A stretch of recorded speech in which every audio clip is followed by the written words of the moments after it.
జగన్మోహన్ రెడ్డి తాడేపల్లి ప్యాలెస్ను ఆంధ్రప్రదేశ్ ప్రజలు ముట్టడించబోతున్నారా?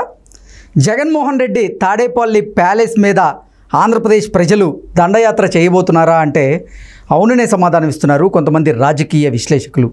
ఈ నేపథ్యంలోనే ఇక ఇదే అంశం మీద మనం విశ్లేషణ చేసుకునేటువంటి ప్రయత్నం చేద్దాం. ప్రస్తుతం మనతో పాటు ఉన్నారు ప్రముఖ రాజకీయ విశ్లేషకులు జగదేవ్ గారు. ఆయనతో మాట్లాడదాం. జగదేవ్ గారు నమస్తే. నమస్తే. ఆంధ్రప్రదేశ్ ప్రజలు జగన్మోహన్ రెడ్డి తాడేపల్లి ప్యాలెస్ని ముట్టడించబోతున్నట్లుగా, ఆయన ఇంటి మీద ఆంధ్రప్రదేశ్ ప్రజలు దండయాత్ర చేయబోతున్నట్లుగా కొన్ని వార్తలు అయితే సోషల్ మీడియా వేదికగా చక్కర్లు కొడుతూ ఉన్నాయి. వీటి మీద మీ విశ్లేషణ ఏంటి? ఆంధ్రప్రదేశ్ ప్రజలు కొంత ఆవేశంగా ఉన్నారు, కొంత నిరాశ నిస్పృహ, అంటే ఏంటి ఈ ప్రభుత్వం అని విసిగిపోయారు గత ప్రభుత్వంతో. అది వాస్తవమే, కానీ మరీ దండయాత్రగా చేసే అంత స్థాయిలో అయితే లేరు. బట్ ఎవరైతే ప్రభుత్వం వల్ల కానీ, ప్రభుత్వ అధికారుల వల్ల కానీ, ప్రభుత్వంలో కొంతమంది వైసీపీ నాయకుల వల్ల భంగపడ్డారో, ఎవరెవరైతే చాలా ఇబ్బందులు ఎదుర్కొన్నారో వాళ్ళకి మాత్రం కసి ఉంది. ఓకే, వాళ్ళు మాత్రం అందులో కుటుంబ సభ్యుల నుంచి ఎవరో ఒకరు వచ్చి రాళ్ళు దాడి చేయడం గట్రా జరుగుతుంది. అది మొన్న కొడాల నాని గారి ఇంటి మీద కూడా ఎవరో ఒకరు రాళ్ళ మీద వెళ్తే, కొడాల నాని ఇంటి మీద కోడిగుడ్లు ఉల్లిపాయలతో దాడి చేసిన నేపథ్యంలో, అలాగే వల్లభనేని వంశీ ఇంటి మీద కూడా కోడిగుడ్లతో దాడి జరిగినటువంటి నేపథ్యంలోనే ఇప్పుడు జగన్మోహన్ రెడ్డి ఇంటి మీద కూడా దాడి జరిగేటువంటి అవకాశం ఉందా? ప్రజలు ఆ రకంగా నిర్ణయం తీసుకోబోతున్నారా? ఇప్పుడు ఇవన్నీ కూడా ఇండైరెక్ట్గా కొంత ఇంటెలిజెన్స్ సమాచారం అయితే ఉందంట. అంటే ప్రజలు ఆగ్రహావేశాలతో ఏ క్షణానైనా కొంతమంది, అందరూ కాదు, ఎవరైతే మరీ నిజంగా ప్రజల్లో జగన్మోహన్ రెడ్డి ఇంటి మీద దాడి చేయాలి అనేటువంటి ఆగ్రహావేశాలు ఉంటే ఇప్పటికే చేసి ఉండేవాళ్ళు కదా. అంటే ఎన్నికల తర్వాత, ఆయన ఓటమి తర్వాత ఇప్పటికే చేసి ఉండేవాళ్ళు కదా. ఇంత గ్యాప్ తర్వాత ప్రజల్లో అంత ఆక్రోశం పెళ్ళుకి వారు దాడి చేసే పరిస్థితి దాకా తీసుకొస్తుందా? అసలు ఎందుకు జగన్మోహన్ రెడ్డి మీద దాడి జరిగే అవకాశం ఉంటుంది చేస్తే ప్రజలు అంటే ఏం చెప్తారు? ప్రజల కన్నా ఇక్కడ ఇంకో పాయింట్ ఉంది. ఏమిటంటే జగన్మోహన్ రెడ్డి అనే వ్యక్తికి ఎందుకు, అంటే మరి ఇంటెలిజెన్స్ ఇచ్చిన రిపోర్టో లేకపోతే ఆయనకు ఒక అభద్రతా భావం తెలియదు, కానీ ఆయన ముఖ్యమంత్రి అయిన తర్వాత బయటికి రావడం చాలా తగ్గించేశాడు ఆయన. ఒకటి, ఇంటెలిజెన్స్ వాళ్ళు ఇచ్చిన రిపోర్ట్ ప్రకారం థ్రెట్ ఉందని కొన్ని, అంటే వార్తలు, అది ఇట్లా వాస్తవం ఉందో మనకు తెలియదు. తర్వాత లేదు, ఆయన బయట తిరగడం మంచిది కాదు అని కొంతమంది సూచించారని అట్లా చెప్పిన నేపథ్యంలో ఆయన ఎన్నికలు 2019 ఎన్నికల ముందు ఎంత విచ్చలవిడిగా జనాల్లోకి వెళ్ళి, ఎంత ఫ్రెండ్లీగా వెళ్ళి తిరిగాడో. అంటే ఈవెన్ ఒక మాట్లాడినప్పుడు కూడా వితౌట్ స్క్రిప్ట్ మాట్లాడేవాడు ఆయన. ఆఫ్టర్ ఎలక్షన్స్ చిన్న మొక్క చెప్పాలన్నా కూడా స్క్రిప్ట్ చూసి చదివే పరిస్థితిలోకి వచ్చేసాడు ఆయన. తర్వాత అసలు తాడేపల్లి ప్యాలెస్ విడిచిపెట్టి బయటికి వచ్చిందే లేదు.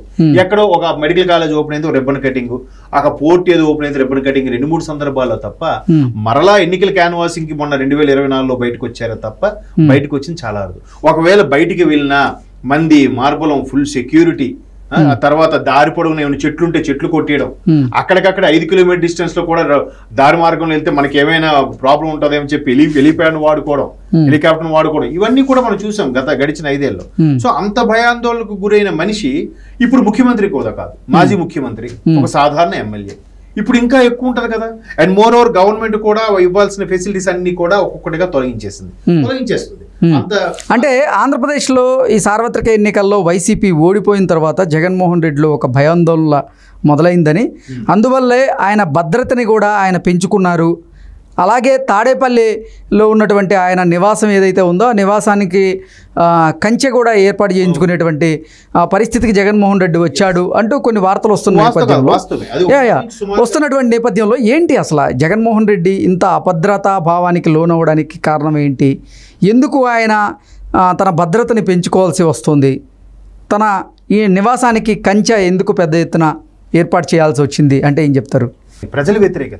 ప్రజల వ్యతిరేకత ఏ స్థాయిలో ఉందన్నది మొన్న ఎలక్షన్స్ లో వచ్చిన రిజల్టే ఉంది ఎగ్జాంపుల్. చాలా మంది ఏమనుకున్నారు అంటే ఇప్పటికి కూడా వాళ్ళు రియలైజ్ అవ్వలేదు. మీరు అబ్జర్వ్ చేస్తే, అరే ఏంటది, మేము ఇన్ని చేశామే, ఈ ఆప్యాయతలు ఏమయ్యాయి, వీళ్ళకి ఇన్ని పంచామే, మాకు ఎందుకు వేయలేదని అనుకుంటున్నారు. కానీ అరే మేధోమదనం చేసుకుంటే కరెక్టే కదా, మేము కేవలం పథకాలు మాత్రమే ఇచ్చాం తప్ప మిగతా ఏమీ చేయలేదు, ఎవరిని కలవలేదు, ఎవరికి ఏమి కల్పించలేదు, ఎవరి భరోసా ఇవ్వలేదు, ఒక అభివృద్ధి లేదు, ఒక రోడ్డు లేదు, మౌలిక సదుపాయాలు ఏమీ లేవు కదా. వీటన్నిటి గురించి ఏం ఆలోచించకుండా కేవలం మళ్ళీ ప్రభుత్వ ఉద్యోగులు, నిరుద్యోగులు, ఇవన్నీ వ్యతిరేకతలే కదా. ఇవేమి ఆలోచించట్లేదు. మేము వాళ్ళకి ఇచ్చాము, వాళ్ళు మాకు ఇవ్వలేదు అని నిరాశ వ్యక్తం చేస్తున్నారు కానీ ఇప్పటికీ రియలైజ్ అవ్వట్లే. అంటే ఇప్పుడు బట్ లోపల మాత్రం ఉంది, అరే ఈ స్థాయిలో వ్యతిరేకత వచ్చింది అంటే మన మీద బాగా ఒక్కొక్కడికి పీక్ స్టేజ్లో ఉంది, చాలా కోపంగా ఉన్నారు. కాకపోతే ఓటు ద్వారా చూపించారు కొంతమంది, మీరు అన్నట్టుగా రాళ్ళు గుడ్లు విసిరారు, ఉల్లిపాయలు విసిరారు అన్నారు చూసారా, అటువంటి చూపించారు. అయితే ఇప్పుడు ఆ తాడేపల్లి ప్యాలెస్ కి ఎప్పుడైతే ముఖ్యమంత్రిగా మాజీ ముఖ్యమంత్రి అయిపోయారో ఇంకా భద్రత ఒక్కొక్కటిగా తగ్గిస్తారు. ఇప్పుడు షర్మిలా గారికి ఉన్నారు, ఈయన ముఖ్యమంత్రిగా ఉన్నప్పుడు ఏం చేశాడు, 4-2 చేశాడు, 2-1 చేశాడు. ఈయన 4/4 ఉండేది, 2/2 ఉండేది, 1/1 చేశాడు ఆఖరికి షర్మిలా గారికి పిసిసి చీఫ్. మరి ఈయన ఇప్పుడు మాజీ ముఖ్యమంత్రికి జస్ట్ కేవలం ఒక సాధారణ ఎమ్మెల్యే, ఇంకేముంటుంది. అందుకే కదా మన నిన్న మీరు న్యూస్ లో చూస్తే సుమారుగా ఒక 30 నుండి 50 వరకు మంది ప్రైవేట్ సెక్యూరిటీ పెట్టుకున్నాడు మన బౌన్సర్ టైప్ లో. వాళ్ళు 1/1 లోపల చెక్ చేసి లోపలికి వెళ్ళడం కూడా చూసాం. అండ్ మోర్ ఓవర్ ఇంచుమించు 10-12 అడుగులు ఎత్తైన బారికేడ్ లాంటి అడ్డగా పెట్టుకున్నారట. దానికి గ్లాస్ కి ముందు నుంచి కూడా, ఇప్పుడు అంటే లేదు కానీ ముందు కూడా గ్లాస్ కి ఐరన్ రాడ్స్ పెట్టి ఏమైనా విసిరినా కూడా తగలకుండా ఉండడం కోసం భారీగా చేశారు. ఒకవేళ ఇంటి పక్క నుంచి వెళ్ళి ఎవరైనా హంగామా చేస్తాడని చెప్పి 5 కోట్ల వ్యయంతో నిర్మించిన రోడ్ను కూడా బ్లాక్ చేసేసారు.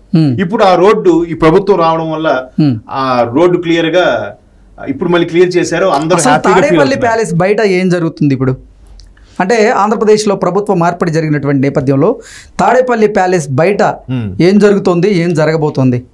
అదే అంటాను, ఇప్పుడు రోడ్డు కూడా క్లియర్ చేశారు. సో ఆ రోడ్డు మార్గం వెళ్ళేవారు ఎవరైనా వాడుకోవచ్చు. ఇంకా ఆ తాడేపల్లి ప్యాలెస్ కానుకున్న రోడ్డు ఏదైతే వేశారో అది దాన్ని ఎవరైనా యూటిలైజ్ చేసుకోవచ్చు. అలా వేసుకుంటూ యూటిలైజ్ చేసుకున్నప్పుడు దుండగులు ఎవరైనా వెహికల్ మీద ఫాస్ట్ గా వచ్చి ఏదైనా పెట్రోల్ బాంబులు వేసేయచ్చు, లేదా రాళ్ళు దాడి చేయొచ్చు, ఇంకేమైనా చేయొచ్చు అనే మీరు అన్నారే అభద్రతా భావం అని, ఇటువంటివి ఎక్కువయ్యాయి.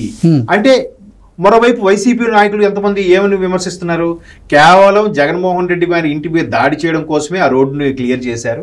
ఎవరైనా వచ్చినా కూడా వేగంగా వెళ్ళి దాడి చేసి తప్పించుకోకుండా ఉండడం కోసం ప్రభుత్వమే ఇలాగ ఎంకరేజ్ చేస్తుంది అన్నట్టు కూడా ఆల్రెడీ కొంతమంది వైసీపీ నాయకులు ఇండైరెక్ట్ గా విమర్శిస్తున్నారు. ఇవన్నీ కూడా ఎందుకు ఈ అభద్రతా భావం ఏర్పడింది? ముందు గడిచిన 5 ఏళ్లలో ఏదైతే చేశారో దానికి ప్రతిఫలంగా ఆ ప్రతిఫలం మనం కూడా ఎదుర్కోవాలేమో అని భయంగా పడుతున్నారా? నిన్న మొన్న కూడా చంద్రబాబు గారికి ఇంటర్వ్యూలో ఒక జర్నలిస్ట్ అడిగారు, సార్ ఇదేంటిది కక్ష సాధింపు అని అడిగారు. అంటే ఏమయ్యా గడిచిన 5 ఏళ్లలో మీరు ఎక్కడే మాట్లాడలేదు, ఇప్పుడు వాళ్ళు చేసిన తప్పులకి చర్యలు తీసుకుంటుంటే కక్ష సాధింపు అని ప్రశ్నిస్తున్నారు, ఇది ఎంతవరకు కరెక్ట్ అన్నారు ఆయన. మరి అంతే కదా, అంటే గడిచిన 5 ఏళ్లలో మరి ఇప్పుడు ఏ కక్ష సాధింపులు ఏమి గుర్తురాలేదు. ఇప్పుడు ఎవరైతే రగిలిపోయి ఉన్నారో, ఏ ప్రజలైతే ఎస్పెషల్లీ అమరావతి రైతులు ఎంత భంగపడ్డారండి. 5 ఏళ్లుగా కంటి మీద కునుకు లేకుండా ర్యాలీలు, అటు ఇచ్చాపురం నుంచి ఇటు తిరుపతి వరకు కూడా, తిరుపతిని కూడా కాలినడకలు వెళ్ళి ర్యాలీలు చేసి ఎంత ధర్నాలు చేస్తే ఎక్కడ వాళ్ళ గురించి పట్టించుకున్న నాదుడే లేడు. ఈవెన్ వాళ్ళు ఎక్కడ గొడవ పెడతారని చెప్పి దారి పొడవునా బారికేడ్లు పెట్టేసి వాళ్ళకి సెపరేట్ గా స్పెషల్ సెక్యూరిటీతో వాళ్ళని అమరావతి రైతులను ఆపేశారు. అట్లాంటివన్నీ కూడా వాళ్ళు అవన్నీ గుర్తు తెచ్చుకొని ఎక్కడ దాడి చేస్తారో ఒక భయం అయితే ఏర్పడింది. అంతే కదా, మనం ఏదైతే తొక్కడానికి ప్రయత్నించామో అది 3 మనకు వస్తుంది. అంటే మీరన్నట్లుగా నిజంగా ప్రజాగ్రహం కానీ ప్రజావేశం కానీ ఉంటే ఈ పాటికే అసలు దాడులు జరిగి ఉండేవి. కానీ ఇప్పుడు అంతా చల్లారిన తర్వాత ఇప్పుడు నిజంగా ఎవరైనా దాడి చేసేటువంటి పరిస్థితులు ఉంటాయంటారా? చెప్పలేం. ఎందుకంటే ఇప్పుడు ఆల్రెడీ దాడులు జరిగాయని వైసీపీలో విమర్శించారు. ఎప్పుడైతే కౌంటింగ్ రోజు ఈవినింగ్ నుంచే టీడీపీ వాళ్ళు చెలరేగిపోయారు. ఈవెన్ పోలింగ్ రోజు నుంచి కూడా కొంతమంది టీడీపీ వాళ్ళు మమ్మల్ని రెచ్చగొట్టారని చెప్పి కొడాలి నాని గారు పేరు నానిగా ప్రెస్ మీట్ పెట్టారు.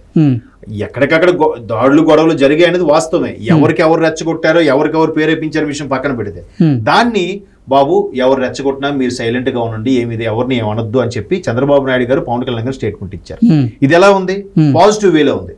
బట్ వాళ్ళేమి ఇచ్చారు స్టేట్మెంట్, మీరు పోలీసులు అసలు ఉద్యోగం చేస్తున్నారా, జీతాలు తీసుకుంటున్నారా, వైసీపీ నాయకుల్ని వైసీపీ కార్యకర్తలు ఎంత దారుణంగా చేస్తుంటే మీరు నిమ్మకి నీరెత్తినట్టున్నారు, టీడీపీ గోండాలు ఈ విధంగా చెలరైపోతున్నాయి, టీడీపీ జనసేన గోండాలు చెలరైపోతుంటే మీరేం చేస్తున్నారని. అంటే అర్థం ఏంటి, ఇండైరెక్ట్ గా ఒక బాబు మీ వెనుక మీ తరపున మేము ప్రశ్నించడానికి మేము ఉన్నాము అన్న సంకేతాలు ఇచ్చారు వైసీపీ కార్యకర్తలు.